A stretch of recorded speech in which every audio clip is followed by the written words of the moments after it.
نقوش یا لائنیں، لکیریں عقیدے کی، عمل کی، اخلاق کی، معاملات کی بیان کرنے کے لیے دور دراز کا سفر کر کے آپ کی خدمت میں حاضر ہوا ہوں۔ آج انشاءاللہ تبارک و تعالی اگر آپ نے ساتھ دیا تو وہ باتیں آپ کی خدمت میں رکھنا چاہوں گا جو میرے لیے بھی، آپ کے لیے بھی دنیا اور آخرت میں خیر و بھلائی کی باتیں ہوں گی انشاءاللہ تبارک و تعالی۔ وہ گائیڈ لائنز ہوں گی، وہ اہم نصیحتیں ہوں گی جو ہم کو بھی، آپ کو بھی، اگر ہم نے انہیں عملی جامہ پہنایا، اگر ان راہوں پر عمل کیا، ان نصیحتوں کے اوپر دل و دماغ سے عمل کرنے کی جد و جہد اور کوشش کی تو انشاءاللہ تبارک و تعالی وہ ہمارا قدم، وہ ہمارا عمل ہمیں جنت میں ضرور لے جائے گا انشاءاللہ تعالی۔ میں مدرسہ فلاح المسلمین کے ذمہ داران اور آپ کی اس اتر دیناج پور کی بستیوں سے آئے ہوئے خواتین، مرد اور خواتین حضرات جتنے بھی ہیں، میں ان سب کا تہ دل سے مشکور و ممنون ہوں جنہوں نے مجھ ناچیز کو اللہ اس کے رسول کی باتیں سنانے کے لیے اپنی اس اجلاس میں مدعو کیا۔ اللہ تبارک و تعالی ہمارے آنے کو، آپ سب کے آنے کو قبول فرمائے اور جنت الفردوس میں اعلیٰ مقام عطا فرمائے۔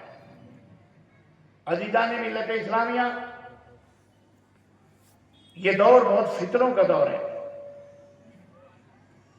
یہ بات سمجھنے کی ہے اور بہت اچھی طرح سے سمجھنے کی ہے۔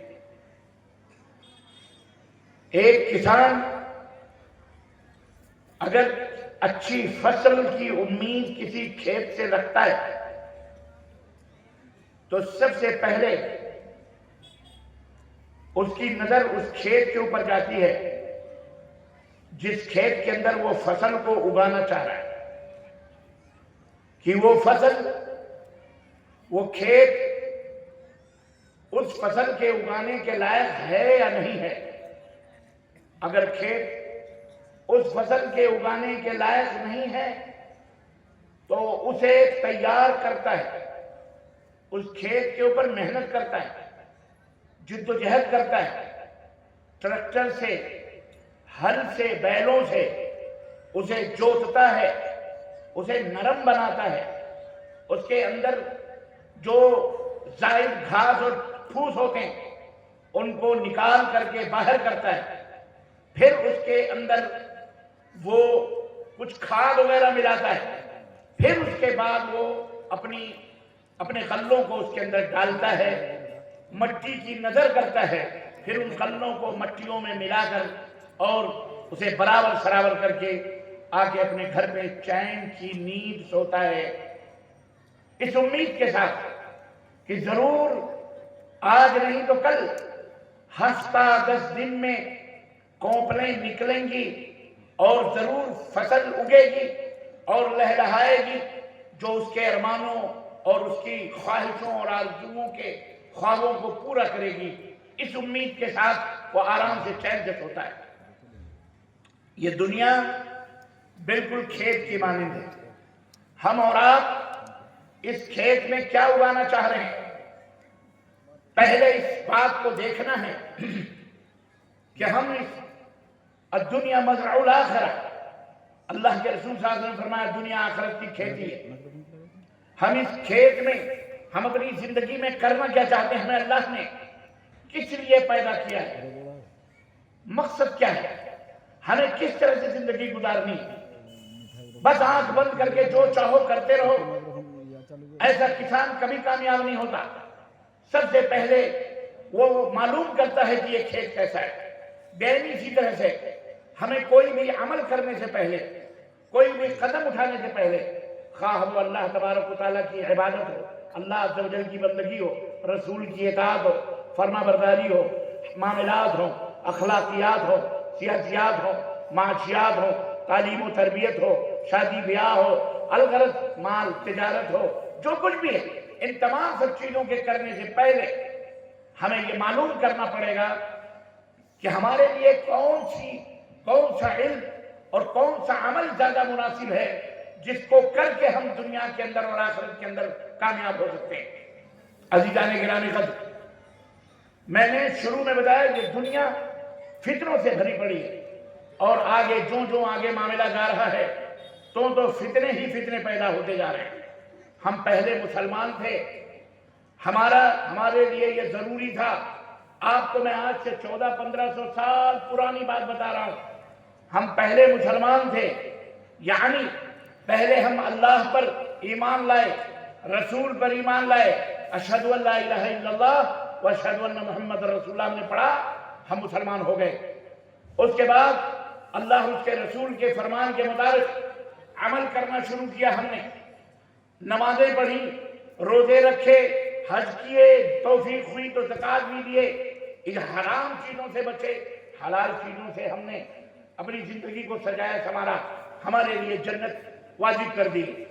لیکن اس شیطان مردود نے ہمیں بعد میں جس طرح گمراہیت کے دلدلوں میں پھنسایا، اور آج تک ہم اس گمراہیوں کے دلدلوں میں پھنس رہے ہیں، اس کے لیے میرے عزیزوں، میرے دوستوں اور بھائیوں، ہمیں بہت ہوشیار رہنا ہے۔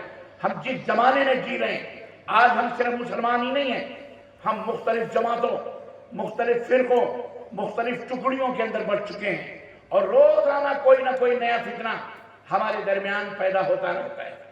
اور روزانہ سیدھی سادی بات ہے، ہم نے اسلام کو صحیح ڈھنگ سے سمجھا نہیں، ہمیں اسلام کو صحیح ڈھنگ سے بتایا نہیں گیا۔ اب آج آپ دیکھیے، اسی بھارت کی سرزمین پر ہم ایک تھے، اللہ تبارک تعالیٰ نے ہمیں ایک بنایا، ایک اللہ ہے، ایک نبی ہے، ایک قرآن ہے، ایک حدیث ہے، ایک قبلہ ہے، ایک کعبہ ہے۔ لیکن آج آپ خود دیکھ رہے ہیں، چاروں طرف نظر اٹھا کر کے دیکھیے، ہماری مسجدیں الگ الگ ہیں، ہمارے امام الگ الگ ہیں، ہماری نمازیں الگ الگ ہیں۔ حد ہو گئی، کلمہ لا الہ الا اللہ پڑھتے ہوئے بھی ہم ایک اللہ کے بارے میں نہ جانے کیسے کیسے عقیدوں کے ہم شکار ہیں۔ اس لیے میں نے شروع میں جو عرض کیا کہ عمل کرنے سے پہلے ضروری ہے، کوئی بھی کام، کوئی بھی قدم اٹھانے سے پہلے ہمارے لیے ضروری ہے کہ ہم جو قدم اٹھا رہے ہیں اگلا، اس کا علم حاصل کریں، ہم اس کے بارے میں جانکاری لیں، ہم اس کے بارے میں معلومات کریں۔ سب سے پہلی معلومات، سب سے پہلا معلومات اور سب سے پہلا علم ہمارے اپنے ایمان اور عقیدے کا ہے، کیونکہ ایمان اور عقیدہ ایک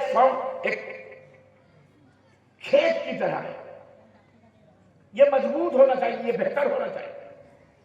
جس طرح مکئی اگانے کے لیے کھیت بہترین ہونا چاہیے، گیہوں اگانے کے لیے کھیت بہترین ہونا چاہیے، آپ بناتے ہو، اسی طرح نماز، روزہ، حج، زکوٰۃ اور دیگر اعمال اللہ تعالیٰ کے ہاں قابل قبول ہوں، اس کے لیے ضروری ہے کہ آپ کا ایمان اور عقیدہ درست ہونا چاہیے، مضبوط ہونا چاہیے، ٹھوس ہونا چاہیے۔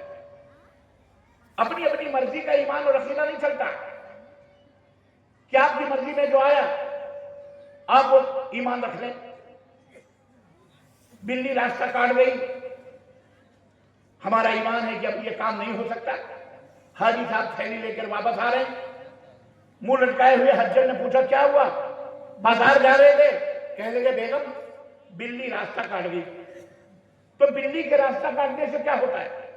حاجی صاحب کہنے لگے کہ آج وہ منحوس ہو گئے یہ دن، اب میں کہیں جاؤں گا تو وہ کام ہوگا بھی نہیں، اور ضرور کوئی نہ کوئی خطرہ ہے۔ یہ ایمان جو آپ نے دل میں رکھا، یہ کہاں سے آیا؟ یہ عقیدہ آپ نے رکھا کہاں سے آیا؟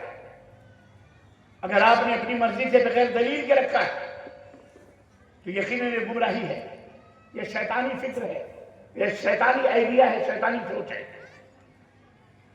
ما انزل اللہ بہا من سلطان، نہ اللہ نے اس کے اوپر کوئی دلیل اتاری، نہ نبی نے کوئی بات بیان فرمائی، اس لیے یہ گمراہوں والا عقیدہ ہے۔ آپ کو ایک اور مثال دے دوں میں چلتے چلتے، یہ عام طور پر سب کے ہاں چیز پائی جاتی ہے، ایک اور مثال میں آپ کو دیتا ہوں۔ ہم میں جب کوئی مر جاتا ہے، میت ہو جاتی ہے، تو بیٹھ کر کے لوگ قرآن خوانی کرتے ہیں کہ نہیں کرتے؟ آپ لوگوں کے یہاں بھی ہوتی ہے قرآن خوانی؟ بولو۔ بھارت کے اندر ہوتی ہے، بہت ساری جگہوں پہ ہوتی ہے۔ ارے آپ کے گھر میں نہ ہوتی ہو، لیکن آپ کے پڑوسیوں میں بہت سارے مسلمان ہیں جو اپنے آپ مولوی لوگ سپارے لے لے کے پڑھواتے ہیں، چنے پڑھواتے ہیں، املی کے بیج چینیاں پڑھواتے ہیں، مسجدوں کے اندر باقاعدے 10-10 کلو چنے رکھے جاتے ہیں، لوگوں کو بٹھا کر کے اس کے اوپر سبحان اللہ، الحمدللہ، لا الہ الا اللہ، اللہ اکبر پڑھانے کے لیے باقاعدے ان کو بٹھایا جاتا ہے۔ گھروں میں عورتیں، باہر مرد، کہیں قرآن خوانیاں ہوتی ہیں۔ پوچھا گیا کیوں؟ بندہ تو زندگی بھر قرآن چھوا نہیں، مرنے والا وہ تو پڑھنا ہی نہیں جانتا تھا، اس نے کبھی قرآن کو دیکھا نہیں، چھوا نہیں، اور مرنے کے بعد آپ سارے حافظ جی لوگوں کو، سارے مولوی وہ لوگوں کو، سارے مدرسے کے لوگوں کو نان کھٹائیاں اور مٹھائیاں اور بریانیاں اور کھانوں کے اوپر بلا کر کے آپ قرآن خوانی کروا رہے ہیں۔ کہنے لگے میت کو فائدہ پہنچتا ہے۔ میت نے کبھی خود سے نہ پڑھا قرآن، چھوا تک نہیں اس نے، اس کا عمل بھی اس کے مطابق نہیں تھا۔ اب مرنے کے بعد اس کے اوپر جناب علی قرآن خوانی کر رہے ہیں۔ سوال یہ پیدا ہوتا ہے، قرآن پڑھنا برا نہیں ہے، قرآن پڑھنا چاہیے، ایک ایک حرف پر 10-10 نیکیاں ہیں، لیکن یارو قرآن کب پڑھنا چاہیے، کیسے پڑھنا چاہیے، یہ ہم اور آپ متعین کریں گے یا ہمارا دین متعین کرے گا جسے ہم دین اسلام کہتے ہیں، یا ہم متعین کریں گے کہ یہ کرنے سے ثواب ملے گا اور یہ کرنے سے ثواب نہیں ملے گا، یہ ہم اور آپ متعین کریں گے یا پیارے نبی حضرت محمد رسول اللہ صلی اللہ علیہ وسلم متعین کریں گے؟ کون متعین کرے گا؟ ہمارا دین اسلام ہے، اللہ نے اس کو بنایا ہے، ہم نے آپ نے کسی نبی رسول نے نہیں بنایا اسلام۔ جس طرح لوگوں کی اور دھرم کی باتیں ان کے اپنے پنڈتوں نے، ان کے اپنے مہا پرشوں نے، ان کے اپنے بڑوں نے بنایا، لیکن ہمارا اسلام کسی بڑے نے نہیں بنایا تو سب سے بڑے نے، عرش والے نے اسلام کو بنایا۔ کس نے بنایا ہمارے اسلام کو؟ بولو۔ عرش والے نے بنایا۔ یہ میں بنیادی بات اس لیے بتا رہا ہوں تاکہ کھیت بہترین ہونا چاہیے، تب اس میں غلہ ڈالو گے تو اس میں پھل، اس میں فصلیں اگیں گی، پیڑ اور پودے اگیں گے۔ کھیت ہی خراب ہے، ناکارہ ہے، تو آپ کتنی بھی محنت کرو، کتنا بھی کھاد ڈالو، کتنے بھی آپ غلے ڈالو، اس کا کوئی پھل تمہیں ملنے والا نہیں۔ ایمان مضبوط ہونا چاہیے، اور ایمان کس طرح سے ہونا چاہیے؟ آج میرے بھائیوں، لوگوں نے اپنے منمانی اسلام کو سمجھنے کی کوشش کی، قرآن کا نام لیتے ہیں، حدیث کا بھی نام لیتے ہیں، لیکن اپنے منمانی سمجھنے کی کوشش کرتے ہیں۔ بہت سارے جاہل مولوی بھی ہیں، اللہ انہیں ہدایت عطا فرمائے، اللہ انہیں ہدایت عطا فرمائے۔ توجہ میری طرف ہو ذرا پلیز، اسٹیج کے اوپر احترام۔ اپنے منمانی اسلام کی تعبیر کرتے ہیں، اسلام کو کیسے سمجھیں؟ ایک عام آدمی بیچارہ کسان حضرت تو کنفیوز ہے کہ وہ بھی مسجد والا ہے، وہ بھی مدرسے والا ہے، وہ بھی ٹوپی والا ہے، وہ بھی داڑھی والا ہے، وہ بھی عبداللہ ہے، وہ بھی عبد الرحمن ہے، یہ آپس میں کیوں لڑ رہے ہیں؟ واللہ کنفیوز ہے۔ کوئی کہتا حرام ہے یہ، کوئی کہتا بدعت ہے، کوئی کہتا حلال ہے، کوئی کہتا ہے سنت ہے، کوئی کہتا ہے فرض ہے، اور اس طرح مسلمان آپس میں ٹکرا رہے ہیں۔ کوئی اس کو کافر کہتا ہے، کوئی اس کو کافر کہتا ہے، سب مسلمان اپنے آپ کو کہتے ہیں، الگ الگ جماعتیں بنے، کنفیوز ہے عام آدمی بیچارہ کہاں جائے۔ بولو یہ حقیقت ہے کہ نہیں ہے؟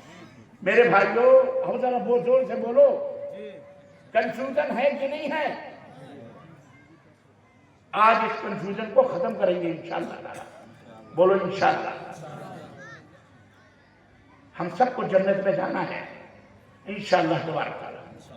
ہم سب جہنم سے ڈرتے ہیں، ہم سب اللہ سے ڈرتے ہیں، ہم سب کو اپنے نبی حضرت محمد الرسول اللہ صلی اللہ علیہ وسلم سے محبت ہے، اور ہمارا یہ ایمان اور عقیدہ ہے کہ جب تک ہم اپنے نبی کو اپنی جان، اپنے مال، اپنے آبا، اپنے دادا، اپنے بھائی، اپنے بہن، اللہ کے بعد دنیا کی تمام چیزوں سے جب تک ہم زیادہ محبوب نہ بنا لیں تب تک ہم ایمان والے ہو سکتے ہیں۔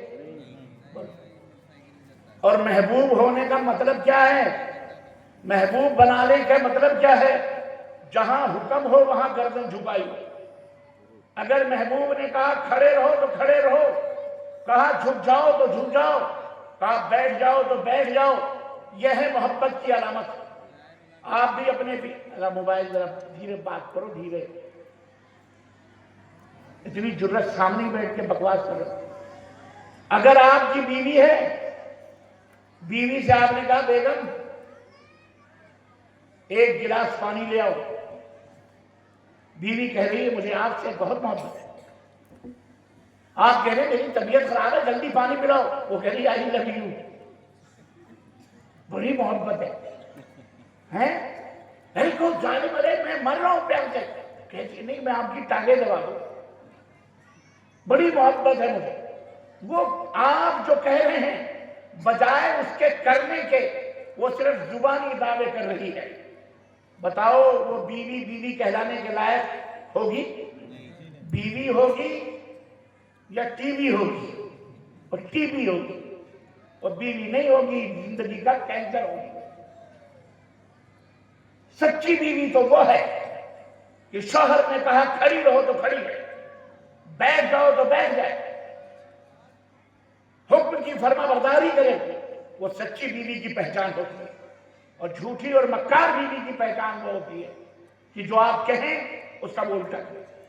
ایک مثال ہے سمجھنے کے لیے، اگر واقعی ہمیں حضرت محمد الرسول اللہ صلی اللہ علیہ وسلم سے محبت ہے تو یاد رکھو ہمیں تمام دنیا کی باتیں ایک طرف، تنے تنہا پیارے نبی کی بات ایک طرف، یہ مقام دینا پڑے گا نبی کریم صلی اللہ علیہ وسلم کا، یہ رتبہ ہے اللہ کے نبی کا کہ ان تطیعوہ تہتدوا، رب نے مہر ماری ہے کہ اگر اپنے نبی کی فرما برداری کرو گے، اگر اپنے نبی کے پیچھے چلو گے تو یاد رکھو صراط مستقیم پر قائم رکھو گے، ہدایت یافتہ ہوگے، جنت کی طرف جاؤ گے، جنت کی راہوں پر ہوگے، اور دعوے سے نہیں، انگوٹھا چومنے سے نہیں، چپ چپ چپ چپ کرنے۔ شیطان نے تمہیں جب پیارے نبی کا نام آئے تو اللہ کے نبی نے کیا فرمایا؟